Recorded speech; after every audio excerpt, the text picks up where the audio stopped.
What's your name? I'm Belinda. Hi, Belinda. And you're with? I'm Belinda with the Examiner. Good to see you. Now you are the president of ASCAP. President and chairman of the board of ASCAP. Hoo-ha. And I love seeing you at the award shows because you always make it fun. Thank you. Well, I have a good time and everything. You know, I never let professionalism get in the way of a good time. But the fact is, those award shows are a celebration. There are those moments when you can stand up and say to your membership, "We're really proud of you. You've brought great enjoyment to the world with your music. You deserve to be honored for it." Fantastic. Now you do so much for ASCAP and music, and you got all these Grammy nominations. How does it feel to know what everyone's been doing with ASCAP? Say that one more time. I couldn't hear it. How does it feel with all the accomplishment ASCAP has made in the past year?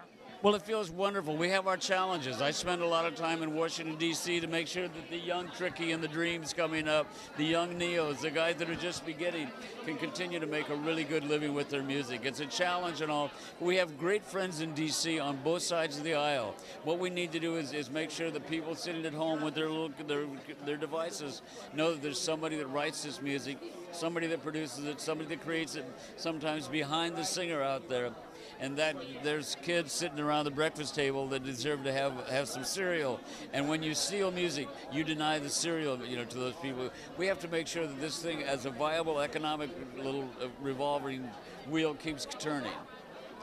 Now you were legendary from the Love Boat to Raindrops. Tell us about that. Well, some of the songs. I had a lot of hits with the Carpenters. We've only just begun. Rainy Days and Mondays. Evergreen with Barbara and I. We won the Oscar and the Grammy for that. Thank you. We got from behind the camera. We got a yay. A lot of Muppet stuff, the Rainbow Connection and the like. So one of the great heart payments for a songwriter is to be my age and have somebody come up and say, "You know what? We got married to Evergreen," or "You and Me Against the World" was an important song to my mama. She was a single mama, so a single parent raising me, and she loved that song. That's heart payment for a songwriter. I get to experience that. I hope that all these young guys coming up get to do the same. Now, do you have any projects coming up? You're such a legendary songwriter. Anything you got? Well, this is pretty much a full-time job like that, but I'm still writing and all. There's rumors of a couple really good singles that are coming out right now. I'm working on a musical with Guillermo del Toro. I have a musical out, Happy Days, based on the TV series that Gary Marshall and I wrote. What else is coming up? Bugsy Malone, my children's musical, is now reopening for a year in London at the Lyric.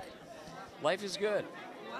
I have a beautiful wife and 2 great kids. Yeah, now, what about this Happy Days? What more can you tell us about it? It's just a musical based on the series, and all. His actual title song was written for the old movie by Charlie Fox and Norman Gimbel, but we turned it into a musical, and it's coming to a theater near you. Wow, that is fantastic. Well, thank you for everything. Appreciate your time. Thank you.